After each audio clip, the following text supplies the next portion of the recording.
Welcome to our Heather Galler project. This is a fun one because we get to paint and it's pretty relaxing. We really want to focus this on patterns. Patterns. So I'm going to come back to that in just a second. So the first thing that we're going to do on our paper is figure out where we want the line to be. So part of this is table, part of it is the background, the wall behind it. So, but we're going to put a coffee cup sitting on the table. So I would say what I'm going to do is find like halfway, and then I'm going to come down just a little bit. So it's not quite halfway. And you're just going to make a straight line across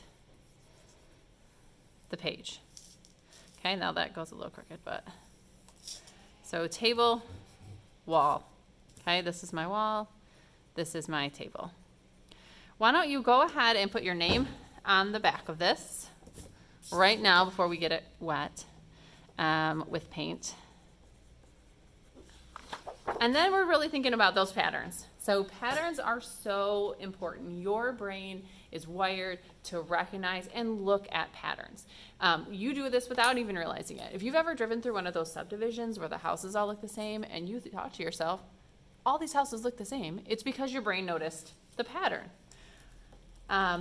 We notice patterns in railroad tracks. We notice patterns in fences and the way the posts are repeated. And so those sort of things, they grab our attention and they are interesting to our brain to look at. And so that's what we want to create here, something with some patterns. Now this is the background. We don't want it to be super flashy or super complicated, and we're using paint, which is thick.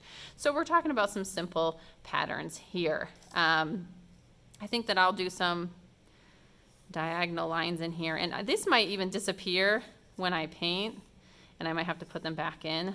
That's okay. Just making a plan here. And in the background, I think I'll do a couple different colors with like wavy lines. Okay, so my coffee cup's gonna go right over top of this when it's done, and it's gonna be glued right here. Boom. But right now, I'm not there. I'm just on this. For this part, we're going to stick with cool colors. Cool colors tend to recede. I didn't get all the cool colors. I had some trouble with my paint today, but I've got some blue, purple, green. I went ahead and took white. I tried to get black, but that's one of the colors I was struggling with. But I might make like a lighter blue, a light green. We don't want this to be the most important part of our painting. We want the coffee cup to be. So that's why we use those cool colors. They don't pop out quite as much as some other colors. It's going to be important that I use the right tool for the job, right? So I've got a couple different paint brushes here. I have a smaller one for when I'm doing more careful work.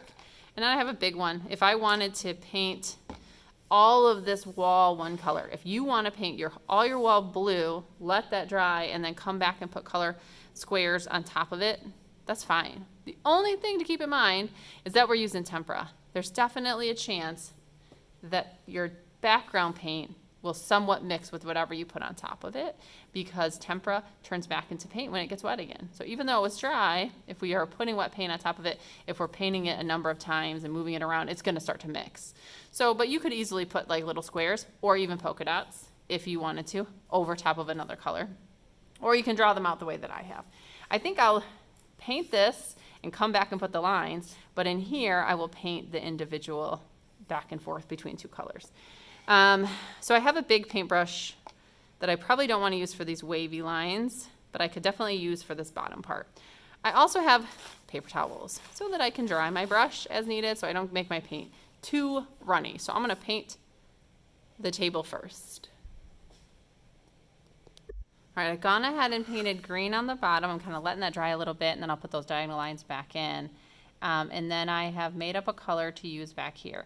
It made me think of something that I thought I should tell you though. Sometimes when we're using tempera paint, it can be kind of thin, and you can sort of see through it, which is what's happening here. This blue that I have is kind of a thinner paint, and so it's a little bit transparent, like watercolor, but this isn't watercolor, and we don't necessarily want it to be transparent. So what I am going to do is paint a second layer of that color. And it won't matter if those colors mix together on my paper because they're going to be the same, hopefully.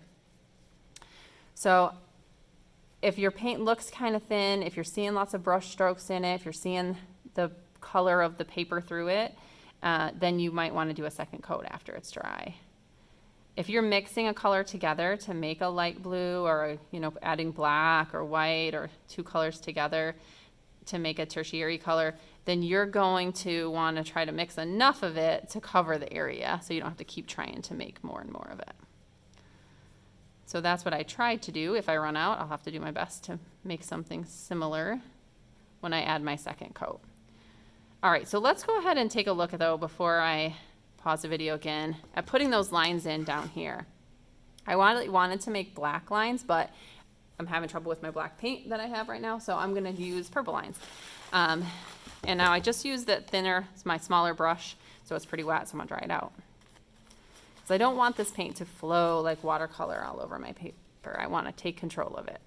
I can sort of see my lines through here still, so I'm gonna follow those lines to just add my pattern in. So you can do it that way. You can paint on top of your pattern, or you can create your pattern to begin with. Like if I had polka dots, I probably would paint around them and then come back later and fill them in. This paint is supposed to be washable, but it can still stain. It has happened before to people that I know and students I've had. So it's always best to try to be careful with it, and if you get it on your clothes, to try to wash it out right away.